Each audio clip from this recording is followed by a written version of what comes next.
Bonjour tout le monde, bienvenue à l'analyse de Sam Dickinson, défenseur de 6 pieds 3 des Knights de London. Euh, vite là, pour le contexte un peu de son équipe, London, bon, c'est une des franchises les plus respectées dans le monde junior canadien. Plusieurs joueurs vont même refuser d'aller jouer pour leur équipe pour aller jouer avec les Knights. Bien entendu, quand c'est des prospects de haut niveau, là. Puis Dickinson, ben, il a été repêché là, fait qu'il n'y a pas eu ce problème-là. Mais pourquoi ben, c'est vraiment bien vu, cette organisation-là? Puis premièrement, c'est parce que Dale Hunter est le coach. Puis tous les joueurs qui ont passé par là ont tellement été bien développés. Tu sais, bon, là, ça va être un drôle d'exemple, mais McCarron, quand il avait justement été échangé pour aller aux Knights de London, il avait dit à quel point les pratiques, ça avait été les plus durs qu'il avait eu, ça avait été le meilleur encadrement qu'il avait eu. Donc vraiment, tu sais, quand on voit un joueur dans cette organisation-là, on le sait qu'il va être bien encadré, bien développé. Puis on le voit avec Dickinson, on voit aussi avec son équipe à quel point ils sont dominants. Cette année, c'est la deuxième au Power Ranking. Donc, tu sais, au total, dans les trois ligues de juniors de la Ligue canadienne, les Knights sont à la deuxième position. Donc, vraiment, ça augure bien pour les séries. Ouais, puis, écoute, ce qui est intéressant quand on parle plus de cette saison, développement déjà, c'est ce qu'il y a autour de Dickinson. Donc même au niveau défensif, les exemples qu'il y a, les Knights sont déjà justement, comme tu as dit, 2e au power ranking, mais tu sais, quand on parle juste de leur défense, ils ont probablement la meilleure défense de la OHL et potentiellement, de la CHL, Ouais. qui est drivée. Oui, Dickinson a sa part à jouer là-dedans, mais c'est surtout, on parle de Oliver Bunk, là. Je pense que ce qui saute aux yeux, quand même juste quand on regarde Dickinson, c'est à quel point est-ce que ce gars-là joue de minutes dans un match. Fait que déjà, il est bon, Ouais. tu sais, Oliver Bunk, fait que c'est un super bon Utile. exemple pour Dickinson, même si c'est pas le même style de jeu. Mais en plus, Oliver Bunk, c'est vraiment le temps de jeu qu'il a eu. Ouais. Fait que, écoute, je pense que ça fait quand même un bon portrait. Si on parle un peu de, tu sais, comme d'habitude, on va faire la section zone offensive, zone défensive, mais avant tout, je voulais quand même amener un point avec Dickinson qui rentre pas dans nécessairement une des zones, puis c'est vraiment le style de jeu, qu'on l'a vu essayer cette saison. Donc ce que j'ai vraiment trouvé intéressant avec Dickinson, puis qui est pas le cas pour les prospects qu'on a vus avant, tu sais, si je prends, admettons, Alexis Bernier, depuis le début de la saison, il perfectionne un peu son style de jeu. Quand on prend, Berkeley Catton, il sait ce qu'il a à faire, puis il montre comment il est bon dans le petit rôle qu'il a, ben, le petit rôle, dans le rôle qu'il a, tu sais, en mode, c'est pas un attaquant qui est défensif, offensif, qui joue partout. Hem Dickinson, lui, ce qui est intéressant, c'est que le premier match que je l'ai regardé, j'ai écrit à Jules, j'ai dit: «Ah, super solide défensivement, mais tu sais, c'est vraiment un gars shutdown défensif, sans plus, prospect boring», comme je l'appelais. Finalement, en regardant ses matchs de fin de saison, ben, puis tu sais, je suis en regardant le total de points, là, 69 points en 67 matchs, puis finalement, il a fini la saison avec 1 point de plus, fait que 70 points pour finir la saison en 68 matchs. On réalise que c'est un joueur qui a vraiment plus un upside offensif. C'est juste que cette saison, ils l'ont vraiment fait explorer différents Mhm. partenaires puis différents styles de jeu. Ça a beaucoup, beaucoup, beaucoup grandi. Ça vient avec des avantages et certains désavantages, mais je pense que il a vraiment prouvé à quel point il a pu vraiment tester les deux côtés de la glace. Puis c'est ça qui est autant intéressant avec Sam Dickinson. Moi, Ben, je te laisserai parler juste de son début de saison, Ben là. non, mais tu sais, juste, tu t'en parles justement que tu sais, c'est un joueur qui est vraiment un défenseur two-way. Je pense que c'est le plus two-way qu'on a regardé à date.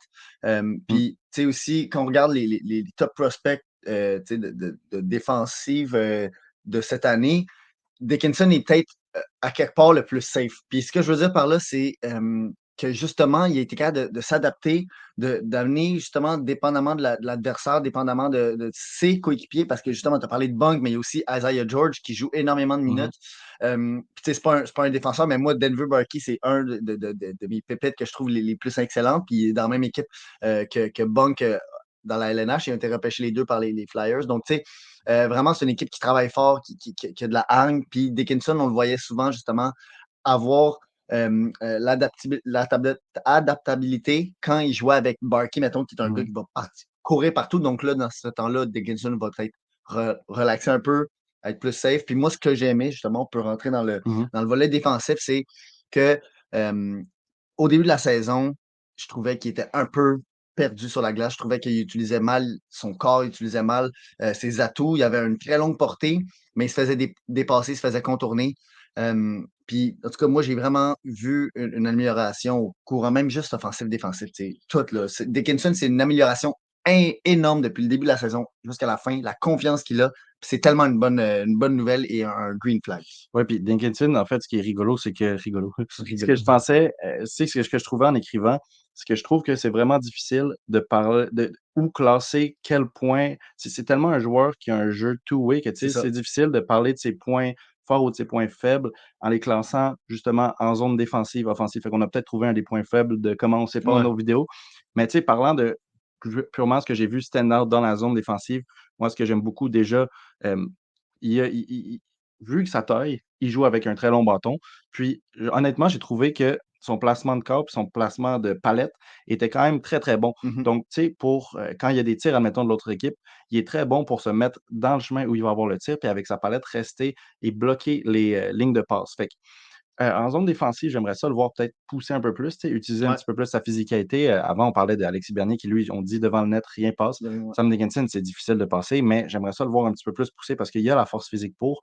Mais au niveau de placement du corps, puis placement de la palette vis-à-vis la rondelle, je trouve que c'est quand même du très bon placement. Puis, si on parle de une fois qu'il y a la rondelle, ça aussi, c'est un aspect que justement je trouve extrêmement difficile de placer entre zone offensive puis zone défensive, mais son contrôle de rondelle, je l'ai trouvé très bon. C'est sûr qu'il y a une petite faiblesse, vu qu'il est grand, quand on parle de l'époque, tu sais, il bloque un tir puis la puck reste proche de ses skates, il va être moins rapide pour la récupérer puis se remettre prêt à relancer le jeu, rapidement à cause du long bâton puis de la Mmh. taille. C'est un des points faibles, mais je trouve que son contrôle de rondelle est quand même très, très bon, puis quand on parle pas de cette situation où la rondelle est dans ses skates, il est très rapidement prêt à relancer le jeu ou bien s'il y a besoin de garder un peu la rondelle, tu sais, si l'option de passe n'est pas directement disponible, il est bon aussi pour la protéger dans sa propre zone. Mais là, tu sais, c'est pour ça que je dis que c'est bon dans les 2 zones parce que la protection de rondelle, c'est bon partout sur la glace. Mais là, je veux parler juste de l'aspect de la rondelle dans ses patins parce que moi, c'est quelque chose qui m'a vraiment, tapé aux yeux direct quand j'ai regardé. Hem, Puis souvent, mettons, je vais parler d'une situation qui est arrivée dans un des matchs contre, les Générales d'Oshawa. Mmh mh. Il y a un de ses défenseurs qui est, Dickinson est derrière son but. Le défenseur lui fait la passe sur la bande, mais elle rebondit dans ses patins et ce qui a fait qu'il a pas été capable d'aller chercher cette rondelle-là, ce qui a fait que la rondelle est ressortie de l'autre bord et est allée direct sur la palette d'un adversaire. Je vais donner un autre exemple aussi, il rentre en zone offensive et là, il fait juste perdre un peu la rondelle des yeux et elle se ramasse dans ses patins et là, il s'est comme baissé les yeux et là, tout d'un coup, il avait plus le awareness de où est-ce qu'il était dans la zone, on dirait, puis l'attaquant a juste eu à la poker puis à partir. Donc, c'est vraiment juste, tu sais, on a vu des Tage Thompson, des gars de 6 pieds 7, donc là, bien sûr, il est 6 pieds 3, là, c'est pas 6 pieds 7, mais Thompson, lui, a raccourci son bâton pour être capable d'avoir plus des mains. Donc après, c'est toujours les préférences des joueurs, mais moi, je trouve que c'est vraiment quelque chose que Dickinson va vouloir apprendre parce que justement, je suis d'accord avec toi que le positionnement est vraiment fort. Il a une très bonne portée avec son bâton. Il est capable de bloquer les tirs, bloquer les passes, mais c'est vraiment un point faible et intense parce que dès que ça se ramasse dans ses pieds, il est complètement perdu. Puis comme si tous ses atouts, tout d'un coup, il les perdait. Fait que moi, il y a vraiment cet aspect-là que je trouve qui est important, qui Ouais. n'est pas important des fois pour d'autres joueurs. Puis, tu sais, moi aussi, j'ai des points faibles. Puis je trouve que c'est un joueur quand même fâchant parce que des fois, son jeu est tellement propre que tu te dis: «Hey, oui, il est incroyable». Puis après ça, il y a ces petits bémols-là qui arrivent pour, tu sais, pas me mettre froid dessus, mais tu sais, être comme: «OK, c'est Ouais. tellement proche d'être un produit incroyable».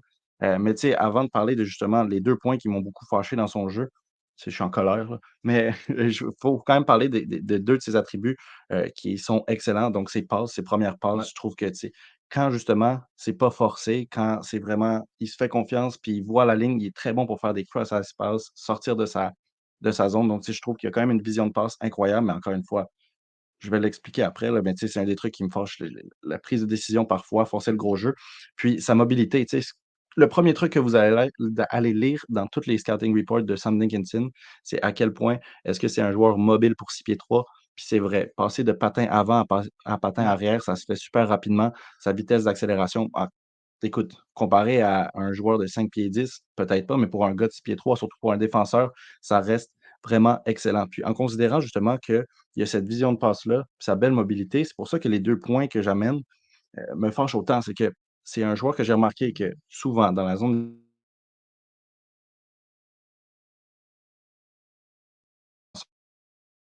peur, Ouais. fait qu'il va se faire prendre dans d'autres positions. Une fois qu'il réalise qu'il a fait cette erreur-là, mais je trouve qu'il prend trop longtemps à se remettre dans le jeu, tu sais, ou bien quand il va plus haut dans la glace, si, heu, il doit revenir rapidement, encore une fois, il prend trop longtemps à reprendre sa place dans le système. Tu sais, c'est pas grave qu'une fois de temps en temps, tu es jeune, tu fasses une erreur, mais il faut savoir où te replacer. Puis tu sais, il a l'air un peu confus des fois quand il revient dans sa zone, quand il vient de faire une erreur. Puis parlant d'erreur, encore une fois, je l'ai dit avec les passes, je trouve que des fois, il essaie trop de forcer le gros jeu. Donc, tu sais, parfois, là, quand tu sors de la zone, s'il faut regarder les meilleurs défenseurs de la LNH, là, que ce soit Kel McCarr, peu importe, parfois, le meilleur jeu à faire pour sortir d'une zone, c'est une petite passe simple, une petite passe courte, Ouais. la changer à ton partenaire de défense. Sam Dickinson, on dirait qu'à chaque fois, soit quand il sort de la zone, il faut qu'il fasse un deke, alors que c'est pas sa force, ou bien il faut qu'il force une passe super longue qui, des fois, donne soit un icing ou bien, tu sais, justement, qui est intercepté par l'autre équipe. Fait que oui, autant ça peut être un point super fort, autant des fois, c'est comme, hey, garde ton. Mais ça, je suis d'accord parce que moi, je l'avais pas discerné de cette manière-là. Justement, je trouvais qu'il y avait des fois des excellentes passes tu sais, précises, efficaces, puis des fois, il faisait des passes en sortie de zone, il n'y avait même pas de pression sur lui, puis il la ratait complètement. Donc, c'est vraiment ça. Mais quand tu l'as dit, justement, il essaie toujours de faire tu sais, le home run, là. Ouais, ouais. Tu sais, c'est là, à un Le moment donné, jeu il faut se impressionnant, calmer. Mais c'est tu ça. sais, ça, c'est vraiment un atout que je trouve qui peut se contenir, surtout au niveau professionnel. À un moment donné, il va se faire dire comme, hey, là, on joue le jeu safe. Tu sais, tu le renvoies sur la bande, puis Comme on a vu avec quelqu'un, Mayo, c'est ça. justement, un ancien de London aussi. Mayu, c'est ça. Il s'est développé aussi de cette manière-là. Mais à la défense aussi, moi, un autre aspect que je veux parler, c'est vraiment ce que je trouve qui est sa spécialité, là, c'est à quel point il bloque l'entrée à la ligne bleue. Je le trouve souvent excellent pour garder le bon gap à ce moment-là.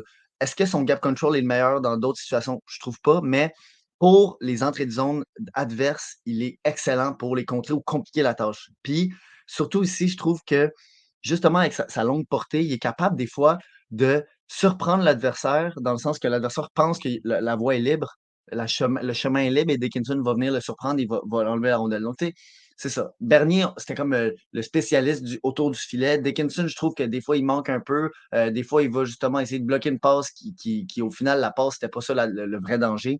Tu sais, moi, j'ai vraiment un, un- un questionnement sur la prise de décision plus offensive. Défensive, je trouve que tu sais, quand il est sans la puck, je trouve que des fois, il va peut-être un peu se perdre, mais je trouve qu'au final, il est toujours capable de savoir est-ce que je pinch ou non. Puis tu sais, ça aussi, on le voit, le 69 points en 67 matchs, mais c'est pas un gars qui c'est compromis, là. Souvent, il va être le défenseur qui est à l'autre ligne bleue pour tu sais, être safe, pour pas qu'il y ait de 2 contre 1 ou ce gars-là comme un gros risque. C'est juste que je trouve qu'il y a des petits atouts à travailler, qui font que peut-être moi, je me questionne un peu sur à quel point, tu sais, on parle souvent de la comparaison avec Goulet, tu sais. Il frappe beaucoup moins que Goulet, il utilise beaucoup moins que son corps que Goulet qu'à son année de draft. Sauf que le penchant, c'est que Dickinson a un beaucoup plus haut ceiling offensif que Goulet avait à son année de draft. Donc, tu sais, est-ce qu'on parle de Goulet dans ce cas-là? Tu sais, après, il y en a tellement de joueurs puis de Mmh. comparatifs, mais tu sais, je trouve ça intéressant, surtout qu'ils sont les deux un peu dans le même âge. Mais tu sais, moi, c'est ça. Je me demande un peu, est-ce que ce gars-là, défensivement, va être linebacker? Ouais. Non. Mais vraiment, défensivement, je trouve qu'il est vraiment solide, là. Surtout pour un gars Mmh. de 17 ans, là. Tu sais, on l'oublie, mais on fait des analyses de joueurs de haut niveau, là. Tu sais, on parle de gars qui vont sortir dans le top 10, top 15. Puis des gars de son âge, défensivement, qui sont pas des gars de son calibre, on aurait quasiment juste des choses négatives à dire, là, dans le sens qu'il est Oui. vraiment excellent pour son âge. Puis aussi en tenant en compte que justement, comme j'ai dit au début, c'est un gars qui a essayé plusieurs styles de jeu. Donc souvent à 17 ans, tu veux pas faire que le gars essaye trop de styles de jeu, trop de partenaires. Tu sais, tu veux quand même le mettre de la stabilité pour Ouais, qu'il trouver développe ses atouts partenaire. forts. Puis lui, ils lui ont vraiment fait confiance pour, tu sais, des jeux sur le penalty kill, le power play. On l'a vu vraiment essayer avec toutes les autres, partenaires de ligne, là, Ah, tous puis ça les autres s'est défenseurs de augmenté London. aussi, tu sais. Au début de la saison, il était pas vraiment sur le piqué, pas Mmh. vraiment sur le Non, power c'est ça. play. À la fin de la saison, il était sur toutes les situations de jeu. Mais là, tu sais, quand on regarde un défenseur de 6 pieds 3, souvent, ce qui est en tout cas, avec Dickinson, ce qui est surprenant, c'est vraiment le total de points. Puis le premier match que j'avais regardé, tu sais, j'avais dit: «Ah oui, justement, vraiment défensif», là, comme j'en ai parlé tantôt. Fait que, tu sais, j'essayais de comprendre comment est-ce qu'il a réussi à avoir autant de points. Puis vraiment, en regardant son jeu offensif de fin de saison, je pense que c'est vraiment facile à voir. Donc, c'est pour switcher un peu à la zone, offensive. Tu sais, déjà, tantôt, je parlais de first pass. Fait que, tu sais, des first pass, c'est quand même des choses qu'on peut négliger, mais qui peuvent mener Ah, souvent à des points. Tu sais, si ouais. ta first pass, elle est autant excellente que certaines que Dickinson fait, c'est incroyable. Aussi, tu as parlé de son jeu, sur la ligne bleue dans sa propre zone, mais quand on parle de l'autre bord, puis je pense que c'est pour ça aussi qu'il y a eu beaucoup de temps de jeu en fin de saison sur le power play, ça reste autant excellent. Donc, si tu as Dickinson qui garde un peu la ligne bleue, qui joue la ligne bleue, que ce soit en power play ou bien en 5 contre 5, c'est très, très, très difficile de faire une sortie de zone, surtout si le joueur Mmh. essaye de transporter la puck, tu sais, à la place de faire une passe, s'il essaye de deke. Dickinson est vraiment très, très solide sur la ligne bleue. Puis quand il récupère la puck sur la ligne bleue, un autre point que j'ai parlé tantôt, mais son contrôle de rondelle, sa protection de rondelle est incroyable. Donc, tu sais, une fois qu'il a la ligne bleue, là, il est capable de. Tantôt, on en parlait un peu en texte, mais tu sais, ses mains ne sont pas incroyables, mais il est capable de juste l'amener un petit peu plus Ouais. vers lui, faire un petit mouvement avec ses skates pour, tu sais, garder, être en contrôle de la puck puis être capable de faire quelque chose avec. Fait que juste ce point-là, quand on regarde à quel point il est capable de la garder en zone offensive, c'est de là que je pense qu'il y a beaucoup de ces points qui viennent de à être à la pointe, la garder, l'envoyer soit au net avec un tir ou bien avec une passe. Puis ça, je pense que la majorité des points viennent de là. Puis tu sais, on le voit aussi dans les stats, là, c'est 51 assists. Donc, c'est pas un gars qui va être goal Mmh. scorer, mais il sait comment à partir de la ligne bleue, t'amener la puck au net, puis ça se traduit en points. Sûrement moins dans le niveau professionnel qu'au junior. Je ne m'attends pas à que ce soit un gars qui amène 80, 82 points à une équipe LNH, mais je pense qu'on pourrait quand même le voir avoir comment tu dis, une récolte de points Ouais, ouais, ouais. considérable en AHL, LNH quand il va être à ce niveau-là. Ouais, ben, aussi, tu sais, moi, je l'ai vu justement sur des power play, puis quand la rondelle sortait, c'est parce que Dickinson s'était avancé et Ouais. il se ramassait plus à la ligne bleue. Et là, c'est à ces moments-là que l'autre équipe la sortait. Mais sinon, quand il est là, je suis vraiment d'accord. Il est safe à la ligne bleue, tu sais, il te les coupe. C'est pas un Justin Byron. Puis aussi, un côté offensif qui est vraiment incroyable, c'est son accélération, sa vitesse de pointe avec la rondelle. Il va rentrer dans la zone. Mhm. Lui, là, il se demande pas comme: «Ah, OK, faut-tu que je prenne ce corridor-là, puis là, que je tourne?» Non, non, lui, là, c'est comme, il prend la rondelle, puis quand il est parti, bonne chance de l'arrêter. Un gars de 6 pieds 3 de même, qui patine à cette vitesse-là. Puis c'est comme si tout d'un coup, à ce moment-là, la rondelle collait à sa palette. Je l'ai jamais vu se faire envoyer, à enlever la Mhm. rondelle. Bon, j'ai pas fait enlever. Heu, tu sais, les fois qu'il a tenté ça vraiment, là, justement, il est rentré d'une manière très clean et après, il a été capable d'installer le jeu. Est-ce que quand je dis installer le jeu, c'est pas le gars qui vit de rêve, là, c'est pas un Lane Ouais. Hudson, c'est pas un Quinn Hughes, là, mais sur un deuxième power play, je pourrais le voir dans la LNH justement parce qu'il va être capable d'offrir une bonne option. Puis, tu sais, il a très peu tiré. Je trouve qu'il Ouais. pourrait tirer plus. Puis les fois qu'il tirait, souvent, c'est ça quand je dis prise de décision, des fois, il prenait le tir quand c'était pas le moment, puis il prenait pas le tir quand c'était le moment. Donc, ce que j'ai quand même vu se régler parce qu'au fil de la saison, j'ai regardé un match de début de saison, un de milieu puis un de fin. Puis justement, au milieu puis à la fin de la saison, là, il demandait beaucoup plus la passe pour le tir à des moments où est-ce qu'il allait être en position dangereuse de tirer.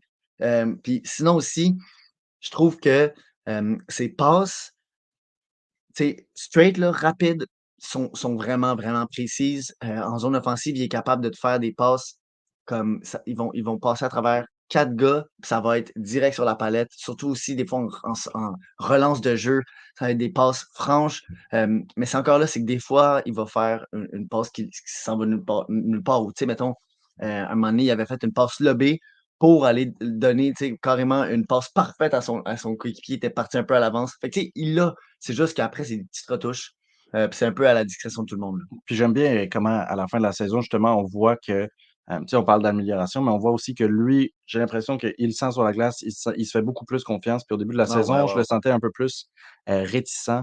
à rejoindre le rush, aller se Mmh. placer avec son équipe, quand faire ça. Puis justement, les premières fois, il le fait, tu sais, un peu fébrile, fait que tu le joins, mais comme tu sais, si t'es pas certain, Ouais. alors qu'à la fin de la saison, il savait très bien quand rejoindre le rush. Encore une fois, quand je dis il savait très bien, je veux pas dire qu'il y a jamais eu d'erreur. Oui, des fois, il s'est fait prendre haut, il y a une bonne vitesse pour revenir, mais c'est sûr que quand tu es un défenseur de ce pied 3 puis tu te prends haut, tu mets ton équipe un peu dans le pétrin. Fait que c'est arrivé. Mais overall, je trouve que, surtout comparé au début de la saison, là, il sait très bien comment joindre le rush. Puis un petit détail que j'aime bien, quand il rejoint le rush, j'aime bien à quel point, justement, vu qu'il sait qu'il a quand même une bonne mobilité, il y a pas trop. Écoute, c'est pas le gars qui va aller se mettre devant le net alors que c'est un défenseur, là. Non, il va quand même rester relativement proche de la ligne bleue, mais j'aime bien son positionnement. Il se place tout le temps dans une bonne position pour être une réelle option de passe et une option de one-timer. Puis la façon dont il se place quand il se prépare à un tir, je trouve que ça le met dans une bonne position pour rechanger de bord si jamais il a besoin de revenir rapidement. Encore une fois, les erreurs, ça arrive. Si vous regardez ces matchs, vous allez sûrement en voir un peu parce qu'il essaye de faire tellement de choses, tu sais, puis c'est un défenseur two-way. Fait que, tu sais, souvent, ces gars-là, quand on voit la transition au pro, le premier truc qui saute aux yeux, c'est: «Ah, les mauvaises passes, les erreurs, des petits trucs, tu sais. Je pense, juste, Goulet, est moins two-way, là, comme on a vu, mais tu sais, dans la première pré-saison de Goulet, on l'a vu, là, faire des passes directes sur la palette Ou de l'autre encore, équipe, ouais, tirer ouais. oui, c'est ça, ça arrive encore. Fait que c'est sûr qu'il faut s'attendre à en voir, mais j'aime bien comment il se place, j'aime bien qu'il ait la confiance d'aller se mettre, de joindre le rush pour son équipe, puis j'aime vraiment son positionnement en zone offensive pour être une vraie option, de one-timer pour ses coéquipiers. Ouais, puis tu sais, c'est peut-être anodin, là, parce que ça fait un petit bout, mais on peut le voir là, dans ses statistiques en haut, là, que la saison 2021, 2020-2021 n'est juste inexistante. Donc, tu sais, c'est quand même aussi un joueur, justement, qui Heu, il est déjà se rendu à ce niveau-là. C'est sa première saison de points par match, là, tu sais, qui est comptabilisée, mais il y a quand même une saison de manquante, donc ça se peut que ça prenne un peu plus de temps à aller chercher ces petits perfectionnements. Puis qu'est-ce que tu en dis, juste finir comme ça l'analyse, je sais que c'est peut-être le premier joueur qu'on a vraiment un peu des différences de où est-ce qu'on le verrait dans notre repêchage. Bien évidemment, on n'a pas regardé tous Ouais, les joueurs, les 200 joueurs éligibles pendant, non. 15 matchs, mais tu sais, moi, c'est juste justement, je l'ai dit au début, c'est un joueur safe, mais est-ce que c'est le joueur que je pense qui a le plus haut potentiel? Moi, j'adore Goulet, j'adore les joueurs de ce style-là, mais je les prendrais pas dans le top 10. Je pense que c'est un gars qui peut vraiment sortir 9, 10e, 8, 9, 10e, puis ça me dérangerait pas, mais tu sais, sincèrement, une équipe qui va le chercher top 5, je me demandais vraiment qu'est-ce qu'ils ont vu en lui ou qu'est-ce qu'ils voient comme développement parce que, tu sais, c'est ça, je pense Dickinson, pas qu'il est proche de son ceiling, mais je pense que qu'est-ce qu'on voit en ce moment dans la OHL, c'est pas mal ce qu'on va voir dans la Ligue nationale en termes d'impact. Il va clairement moins faire de points, mais tu sais, il est quand même dans une très bonne équipe. Il a changé beaucoup de coéquipiers. Tu sais, Easton Cohen a battu des records d'équipe. Donc, tu sais, c'est ça. C'est une équipe vraiment talentueuse. J'ai hâte de voir l'année prochaine, c'est comment que sa production offensive va résulter. Est-ce qu'il va avoir une petite descente justement parce qu'il va avoir une équipe moins talentueuse? À voir, mais moi, c'est ça. Moi, je pense qu'autour du 8 à 13, 14e rang, là, je sortirais ce gars-là. Hem, moi, je pense que ça va vraiment dépendre du rating que les au admettons dans une année là, où tu enlèves les autres grands défenseurs mobiles, Ouais, je pense Silaev. vraiment que c'est un gars qui sortirait top 5 juste à cause de justement le potentiel mélangé avec sa taille, son physique. Mais cette année, c'est ça qui est curieux, c'est qu'il y en a plusieurs qui ont, ce profil-là, intéressant, puis qui sont mobiles, tu sais, qui sont projetés dans le top 10. Puis il faut plus de comparaison là, pour moi pour dire, tu sais, me faire admettons un top 3 de grands défenseurs mobiles, mais moi je pense que c'est vraiment quelqu'un que je verrais sortir, entre le choix numéro 5 et le choix numéro 10, juste à cause du potentiel two-way mélangé avec un physique comme ça, tu sais. Puis on le dit là, il y a énormément de valeur qui est mise sur un grand défenseur qui peut bouger. Puis Sam Deguetson, je pense que justement quand ça marche à un niveau où, tu sais, ça met un peu, l'eau à la bouche, chose que ça pourrait devenir. Fait qu'au début de la saison, j'avais vu beaucoup de listes qui le mettaient comme le troisième overall, dans les premiers ratings. Je suis pas haut à ce point-là dessus, surtout sans avoir vu, tu sais, j'ai Ben, vu correct, ouais, ouais. des brefs matchs des autres, grands défenseurs. Puis c'est sûr aussi, il y a des gars comme Parek un peu plus vus, mais tu sais, voir un peu plus avant de prendre une décision sur qui est-ce que j'aime le mieux. Fait que, tu sais, c'est pas un gars que je verrais dans le top 3. Je pense pas que le niveau est si haut que ça. Moi, un gars, défenseur top 3, je veux que son ceiling, ouais, ceiling clair, ça soit, un défenseur top 1. Je pense que Sam Dickinson, c'est plus un gars de support, mais que tu peux vraiment, c'est ton deuxième défenseur, mais qui va jouer sur ton deuxième power play aussi, sur ton deuxième penalty kill. Fait que, tu sais, qui va vraiment être très versatile, qui peut jouer partout. Puis ça, je trouve que c'est super Mmh. intéressant. Pas assez pour le top 3, mais entre 5 et 10, moi, je serais vraiment pas surpris de le voir là, puis je serais en accord avec la décision, qu'une équipe aille le prendre là. Ouais, puis ça va être à voir aussi la loterie et tout, tu sais, Chicago pourrait Mmh. être intéressé de le prendre, mais si Chicago sort dans le top 3 et très fort Si, probablement, tu sais, avec les picks qu'on a vu, Arizona faire dans les dernières ouais, années, ça se si, pourrait. Arizona ont le premier pick overall et ils cancellent Celebrini, ils prennent Ils Sam prennent Dickinson Sam Dickinson ou ou bien un des il y a Russes. Silaev, là, Ouais. il irait bien Ben, avec, pas les Russes, But mais et celui qui joue en KHL, ben non, pardon. mais il y a Silaev, il y a Ouais. But.